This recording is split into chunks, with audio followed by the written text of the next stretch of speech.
Okay, so we're going to dive into a really profound lesson about, well, the nature of reality itself. And it's all hidden inside a single question from an ancient text. Seriously, this question challenges everything we think we see. Let's get into it. So it all kicks off with this seemingly simple question. It's almost a riddle posed by the Buddha to one of his sharpest disciples, Subhūti. It sounds pretty straightforward, right?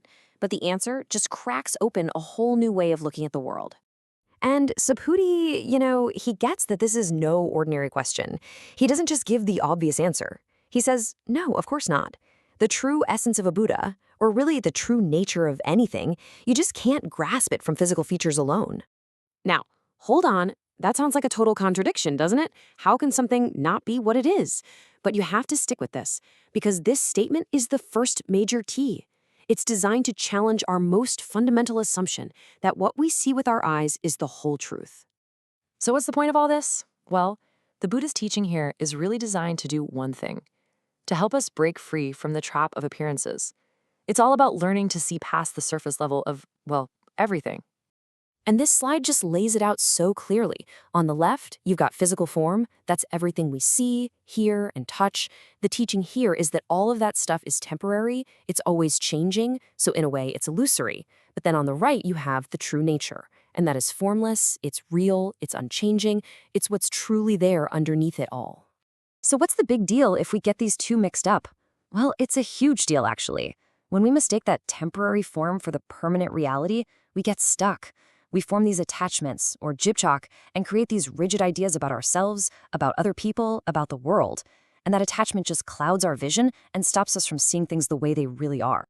Okay, so if we can't fully trust the physical forms we see, what are we supposed to look for then? The answer to that is the most profound part of this whole lesson. It's a concept that just completely reframes reality. The goal here isn't to deny that the physical world exists. Not at all. It's about learning to see through it. When you can look at a form, a person, an object, any situation, and you can see its formless, temporary nature, that's when you're truly seeing. You're seeing the real essence underneath the appearance. In Korean Buddhism, there's this amazing phrase for this idea: jin-gong myo-yu. It basically means true emptiness, wondrous potential. And this is a total game changer. See, emptiness here doesn't mean a void or a big fat nothing. It means a state that is so free from any fixed form that it holds infinite possibility. And this analogy just illustrates it perfectly. Think about an empty bottle, right? The emptiness inside only exists because of the bottle's physical form. You can't have one without the other. But it's that very emptiness that gives the bottle its purpose, its potential to be filled with water or sand or, anything.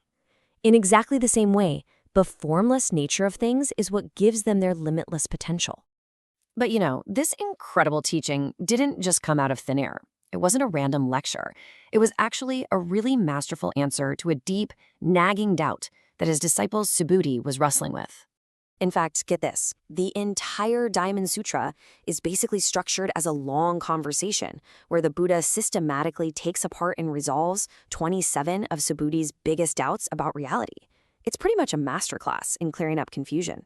And here was the huge paradox that Subhūti was stuck on.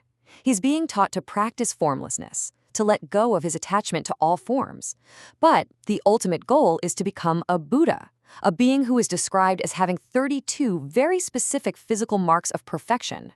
So how can a formless path lead to a result that has such a specific form? It felt like a massive contradiction. And that is why the Buddhist question was just so brilliant. By asking, hey, can you really see me in my physical body? He didn't just give Subhūti the answer. No, he guided Subhūti to figure it out for himself. Subhūti was forced to realize, the true Buddha is the formless, unchanging essence, not the temporary physical body. And just like that, the paradox vanished. So, this is fascinating philosophy and all, but why does this ancient lesson really matter for us, right here and now? Well, the applications are actually incredibly practical. I mean, think about it. This is a call to look past the superficial labels we stick on ourselves and on other people. It's a tool to help us remember that tough situations, and even the amazing ones, are just temporary forms that are going to change. And maybe most powerfully, it helps us reframe what we see as emptiness, like the end of a job or a relationship, not as a loss, but as an open space just full of wondrous potential for whatever comes next. So the real lesson is this. Every single form we see, a person, a problem, a success, that's just the surface. When we can remember that these characteristics aren't the whole story, we open ourselves up to see the boundless potential that's hiding just underneath. So the only question left is, what forms in your life are you going to start looking at differently?